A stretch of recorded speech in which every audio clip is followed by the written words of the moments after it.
Have you ever wondered how some artists manage to figure out the perfect color combination that always seems to work? It's not just art, it's science, and we call it color theory.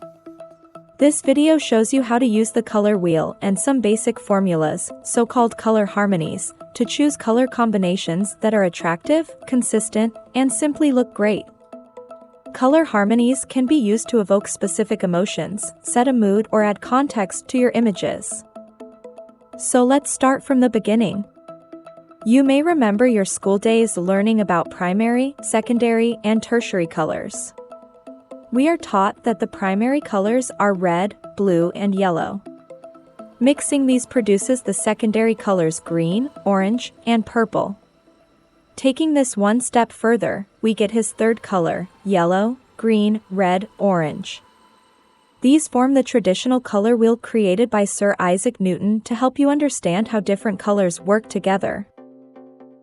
However, when choosing color combinations, the traditional color wheel is still the best resource for understanding color harmony and how colors work together to create beautiful works of art. Each color of wheels has four main characteristics. The first is hue. This is simply the position of the colors around the wheel, the brightest and purest version of each color. Our wheels use 12 primary colors, but all intermediate colors are available. Second, there is saturation. This is sometimes called intensity or saturation. This indicates the intensity of the color. Desaturated colors are gray and dull, while saturated colors are bright and bold. Then you get the value. This indicates how dark or light the color is. You can add black to create shades of color or add white to create shades of color. You can also add gray to add tone. And finally get the temperature. The color wheel can be divided into two main groups, warm and cool colors, but as you move through the color wheel, the temperature of each individual color also changes. Warm reds have a lot of yellow, cool reds have a lot of blue. Hue, saturation, lightness, and temperature combine to give many variations for each of the 12 primary colors. So how do you use all these colors in combination? You can create an endless collection of color combinations that look stylish and functional. These formulas are called color harmonies. The first and simplest method is a monochromatic color harmony. This takes just one base color or hue from the color wheel and creates a color group with different tints, tones, or doses. One of the easiest color harmonies to create, it looks simple, cohesive, and organized. Next is the complementary color scheme. This uses two colors on opposite sides of the color wheel, such as red and green, blue and orange. This type of color scheme is great for creating strong contrasts in your images. The split complementary color scheme is similar to the complementary color scheme, except that one color is split into two adjacent colors.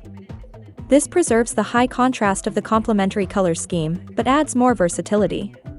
A tripolar color scheme uses three colors evenly spaced like a triangle around the color wheel. These color combinations are often bold and vivid. Four colors are four squares of colors made up of two sets of complementary colors combined in a palette. These palettes are great when you want to focus on one main color and use other colors as contrasting accents. A similar color scheme uses 2 to 4 colors that are adjacent on the color wheel. This is one of the easiest and most appealing color harmonies, perfect when you choose a primary color and use other colors as accents.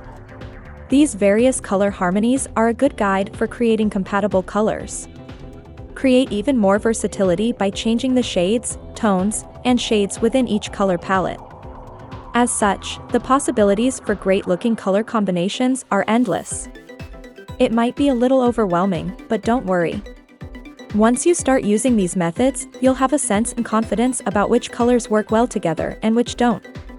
Here are some helpful general tips. First, select a dominant color.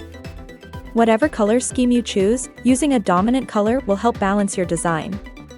You can choose a main color and use the color harmony rules to find other colors that act as accents or fine details in your design. Then use just a few colors. Simple is best.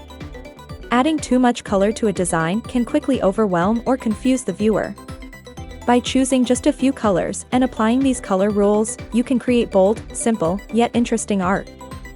Finally, you can take inspiration from your color palette. Learning the rules of color theory can help you understand what goes together, but that doesn't mean you have to start from scratch every time. Find a color palette that naturally incorporates harmonious colors inspired by nature and existing designs, such as those included in the color catalog. Choosing the right color combination is not always difficult. Some of these tools and formulas will help you extend your skills and create in new ways.